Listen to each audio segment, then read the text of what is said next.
कभी सोचा है कैसा एक छोटा सा सॉफ्टवेयर कुछ ही सालों में $1 बिलियन की कंपनी बन जाती है, या कैसे लोग हर महीने का करोड़ों कमा रहे हैं बस एक ऑनलाइन टूल बेच के। ये सब हो पाता है एक ही बिजनेस मॉडल पे, जो है SaaS बिजनेस मॉडल, यानी कि सॉफ्टवेयर एज अ सर्विस। आज हम इसे बिल्कुल सिंपल तरीके से समझेंगे, तो चलो शुरू करते हैं। देखो, बहुत ही सिंपल फंडा है। पहले सॉफ्टवेयर कैसे बिकता था? आज के टाइम में हर कोई SaaS के बारे में बात कर रहा है। Every startup event, every founders meet, हर जगह हो रही है एक ही discussion, software as a service. लेकिन एक प्रॉब्लम है, 90% लोग सिर्फ यही सुनते हैं कि SaaS से काफी पैसा बनता है, करोड़ों के MRR जनरेट होते हैं, पर वो लोग डेप्थ में नहीं समझते व्हाट इट टेक्स और SaaS एक्चुअली होता क्या है। आज हम इस वीडियो में डीप डाइव करेंगे, जानेंगे SaaS मॉडल एक्चुअली है क्या, ये इतना स्केलेबल और प्रॉफिटेबल क्यों है, इंडियन SaaS फाउंडर्स कैसे ग्लोबल लेवल पे करोड़ों कमा रहे हैं, एंड मोस्ट इम्पोर्टेंटली क्या तुम भी SaaS स्टार्ट कर सकते हो। और एंड तक बने रहना, क्योंकि मैं तुम्हें वो माइंडसेट बताने वाला हूँ जो SaaS फाउंडर्स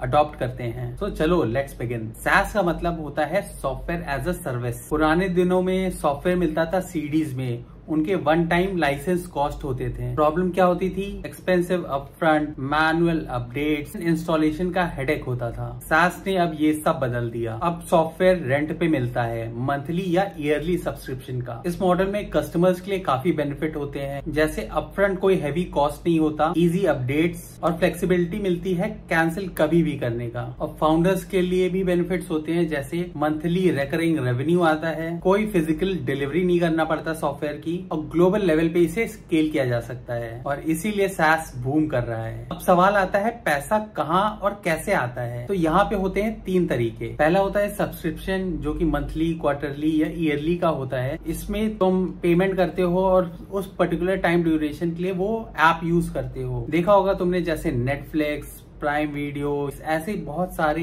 सॉफ्टवेयर्स हैं जिनको तुम मंथली सब्सक्रिप्शन देके यूज करते हो। दूसरा तरीका होता है फ्रीमियम टू पेड। ये पूरा सॉफ्टवेयर इनिशियली पेड होता है, लेकिन एडवांस फीचर यूज करने के लिए तुम्हें पेमेंट करना पड़ता है। जैसे कि तुमने देखा होगा, ग्रामरली में देखा होगा, कैनवा में देखा होगा, ऐसा ड्रॉपबॉक्स में भी देखा होगा। और तीसरा तरीका होता है टियर बेस्ड प्राइसिंग। इसमें हर टियर के अकॉर्डिंगली पैकेज होके प्रोडक्ट मिलता है। Basic, free, pro, affordable, enterprise, premium, हर कस्टमर सेगमेंट कवर होता है। कुछ SaaS companies add on revenue भी जनरेट करती है, जैसे हो जाता है transaction fees, API access fees या मार्केट प्लेस पे लिस्ट करने का कट। ये फ्लेक्सिबिलिटी ही SaaS को इतना पावरफुल बनाती है। अब कोर पॉइंट की बात करते हैं, जो है स्केलेबिलिटी। 3 मेजर रीजन है जिसकी वजह से ये हाईली स्केलेबल है। एक बार प्रोडक्ट बनाना है और इसकी इनफिनाइट डिलीवरी होती है, चाहे 100 लोग यूज करें या 1 लाख लोग, कॉस्ट लगभग सेम होती है। दूसरा है ग्लोबल रीच। इंटरनेट से दुनिया भर के यूजर्स को सेल कर सकते हो, कोई बॉर्डर नहीं है यहाँ पे। तीसरा, यहाँ पे कोई इन्वेंट्री मैनेज करने की जरूरत नहीं होती है, फिजिकल प्रोडक्ट नहीं है यहाँ पे, सिर्फ सर्वर का कॉस्ट लगता है। एंड प्रॉफिट मार्जिन 70 to 80% का है यहाँ। इन सब रीजंस की वजह से ही इन्वेस्टर्स को SaaS प्रोडक्ट बहुत ही पसंद में आता है। Predictable revenue plus high margin, ये देता है एकदम अट्रैक्टिव वैल्यूएशन SaaS को। मान लो एक SaaS प्रोडक्ट तुम $10 पर मंथ चार्ज करते हो और 5,000 पेइंग यूजर्स आ गए तुम्हारे पास, तो $50,000 का MRR हो जाता है। इंडिया में भी SaaS सुपर पावर बन चुका है, Zoho, जो कि पूरी ही बूटस्ट्रैप्ड है, कोई भी फंडिंग नहीं लिया है उसने। अब 1 बिलियन से भी ज्यादा डॉलर की रेवेन्यू है। चेन्नई से चला ये, और सिलिकॉन वैली में भी छाया हुआ है। फ्रेशवर्क्स, जो कि 2010 में लॉन्च हुआ था, अब NASDAQ में लिस्टेड है। ये था पहला इंडियन SaaS ऐप जिसका IPO हुआ था। ब्राउजर स्टैक, ये है प्रोडक्ट टेस्टिंग SaaS, जिसकी वैल्यूएशन अब $1 बिलियन की है। इन सारी कंपनीज में एक चीज कॉमन है कि उन्होंने रियल पेन पॉइंट्स को सॉल्व किया है।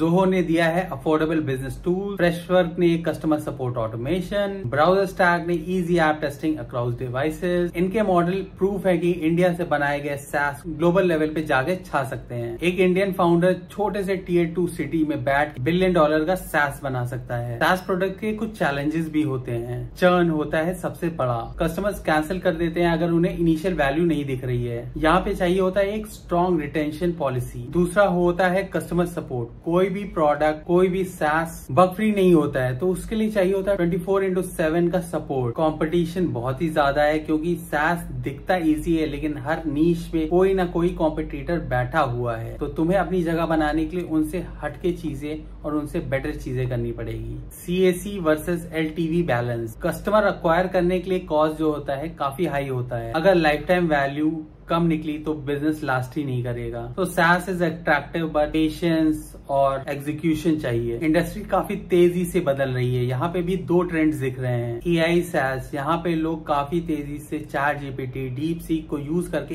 AI पावर्ड SaaS बना रहे हैं, जैसे चैट बॉट्स, इमेज जनरेटर्स। दूसरा ट्रेंड है व्हाइट लेबल SaaS का। रेडीमेड SaaS खरीदो, रिब्रांड करो और उसे बेचो। कोडिंग स्किल्स की बिल्कुल जरूरत नहीं, बट सेल्स एंड मार्केटिंग आना चाहिए तुम्हें। इसीलिए वीकेंड प्रोजेक्ट्स भी $10,000 के MRR तक पहुंच रही है। सो एंट्री बैरियर तो कम हो रहा है, लेकिन कंपटीशन भी साथ ही साथ बढ़ता जा रहा है। अब मेन सवाल, क्या तुम भी SaaS कर सकते हो? तो जवाब है यस। आज के टाइम में तुमको कोडिंग आती हो या नहीं, कई टूल्स जैसे ChatGPT, ग्लाइड का यूज करके लोगों ने SaaS बिजनेस बनाए हैं और उनको स्केल भी कर रहे हैं। व्हाइट लेबलिंग का ऑप्शन तो है ही, लेकिन याद रखो, एक प्रॉब्लम ढूंढो, एक पेन पॉइंट ढूंढो। मैं तुम्हें रिकमेंड करूंगा कि एक ब्रॉड प्रॉब्लम को ना सॉल्व करके बल्कि एक नीश पे जाके उस प्रॉब्लम को सॉल्व करो। एक ऐसा पेन पॉइंट जो कि रियल हो, लोगों को परेशान कर रहा हो। जैसे कि एक टूल जो मैन्युफैक्चरिंग प्लांट्स के लिए न्यू कस्टमर्स लाए, एक टूल जो कि वीडियो एडिटर्स के लिए क्लाइंट्स ढूंढे। और बिल्ड करने से पहले अपने प्रॉब्लम को वैलिडेट जरूर करना, अपने दोस्तों से, फैमिली से या पोटेंशियल कस्टमर्स से। उनसे बात करके जानो कि जो तुम प्रॉब्लम सॉल्व कर रहे हो वो रियली में वर्थ इट है कि नहीं, तभी तुम उस पे अपना टाइम इन्वेस्ट करना। तो अगर तुम एक long term high profit margin scalable business start करना चाह रहे हो तो SaaS बिजनेस मॉडल तुम्हारे लिए एकदम परफेक्ट रहेगा। तो इसी के साथ मैं चलता हूँ, मिलते हैं नेक्स्ट वीडियो में।